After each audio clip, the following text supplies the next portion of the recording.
মোৰ মোবাইলৰ স্ক্ৰীনত আহিছোঁ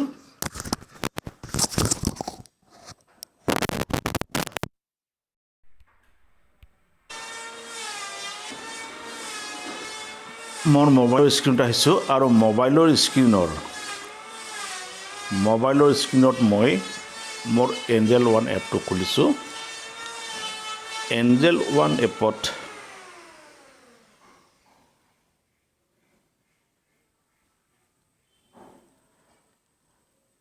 এয়া চাওক এইটো পৰ্টফলিঅ' আছে যে পৰ্টফলিঅ'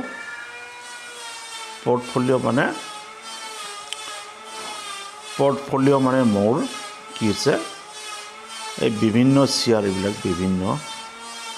বিভিন্ন শ্বেয়াৰ কিনি থোৱা আছে আৰু এই কিনি থোৱা শ্বেয়াৰবিলাকৰ ভিতৰত আজি একদিনৰ ভিতৰত এইটো দেখা পাইছেনে একদিনৰ ভিতৰত মানে 2 days গেইন আজি মাৰ্কেট অপেনিং হোৱাৰ পিছতেই এতিয়া মোটামুটি আধা ঘণ্টা নহয় 9:15 1 ঘণ্টা হৈ গ'ল আৰু এই 1 ঘণ্টাৰ ভিতৰত মোৰ এইটো 1770 এনেকুৱাকৈ আজি 2 days গেইন প্ৰফিট চলি আছে গতিকে মোৰ এই কিনি থোৱা যিবিলাক শ্বেয়াৰ আছে কিনি থোৱা মানে হৈছে ইনভেষ্টমেণ্ট কৰা গতিকে এই ইনভেষ্টমেণ্টৰ ওপৰত কি হৈছে মোৰ আজি ইমান টকা লাভ চলি আছে আবেলিৰ ভিতৰত হয়তো কমি যাব পাৰে বেছি হ'ব পাৰে এতিয়া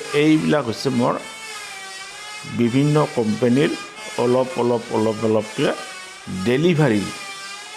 ডেলিভাৰী ছেগমেণ্টত মই কি কৰিছোঁ কোম্পানীৰ শ্বেয়াৰ কিনি থৈছোঁ অলপকৈ যেতিয়াই মোৰ পইচা অলপ হাতত থাকিছে তেতিয়া মই কি কৰিছোঁ পইচা অলপ ইয়াত লগাই দিছোঁ মানে ডেলিভাৰীত মই কোম্পানীৰ শ্বেয়াৰ কিনিছোঁ বিভিন্ন কোম্পানী আছে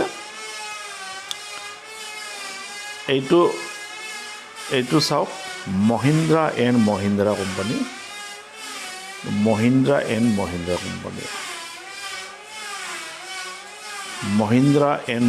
কোম্পানীৰ শ্বেয়াৰ এইটো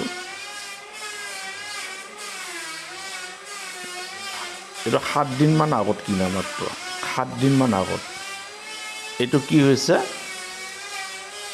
মাত্ৰ 5টা শ্বেয়াৰ কিনিছোঁ কিনা প্ৰাইচটো হ'ল 2687.89 টকা কৰি এটা শ্বেয়াৰত মই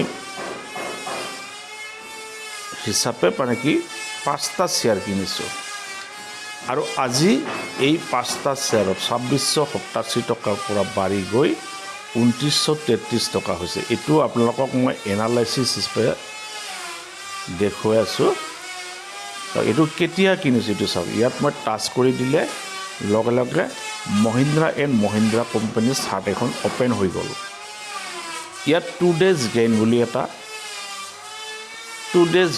এটা কি ওলাইছে ছেকশ্যন ওলাইছে 2 days গেইন এইটো 2 days গেইন মানে মাৰ্কেট অপেনিং হোৱাৰ পাছত এই 5টা শ্বেয়াৰত মোৰ আজি এই যে 2 days গেইনত যিটো এমাউণ্ট শ্ব' কৰি আছে সেইটো মই আজি পাবলৈ সক্ষম হৈছোঁ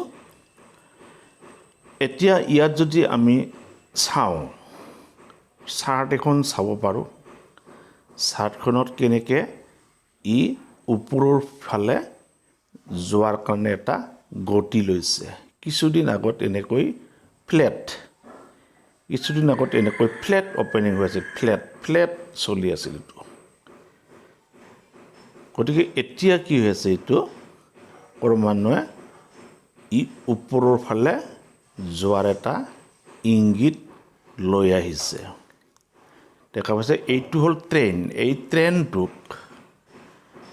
ট্ৰেণ্ডটো হৈছে আপৱাৰ্ড ট্ৰেণ্ড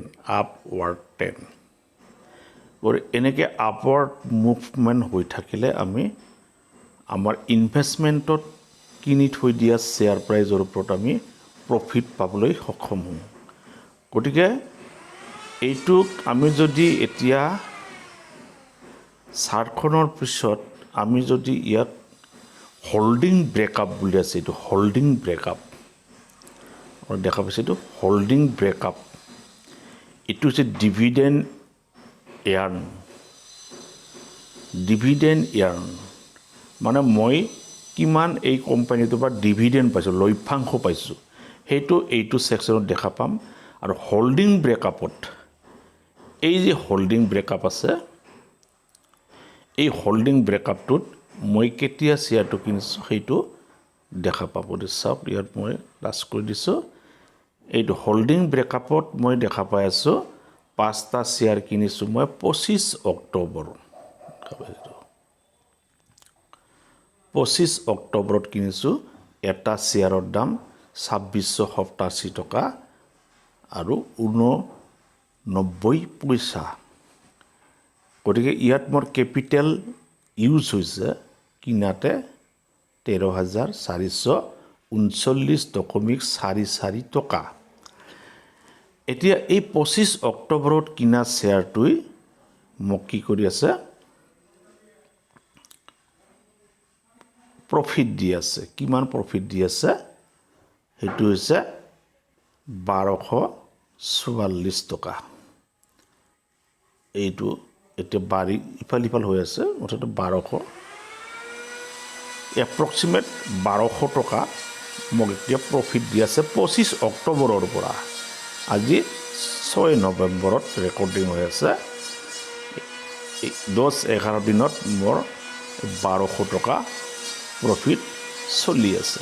ঠিক এনেকৈ আমি আমাৰ দৈনন্দিন খৰচৰ উপৰি যদি আমি কিছু টকা সংৰক্ষণ কৰিব পাৰোঁ, তেনেহ'লে আমি এই ডেলিভাৰীত আমি কিছুমান চিলেকশ্যন কৰি কোম্পানী, সেই কোম্পানীৰ শ্বেয়াৰ আমি আমাৰ কেপিটেল অনুযায়ী কি কৰিব পাৰোঁ, কিনি আমি ইনভেষ্টমেণ্ট কৰি ৰাখিব পাৰোঁ।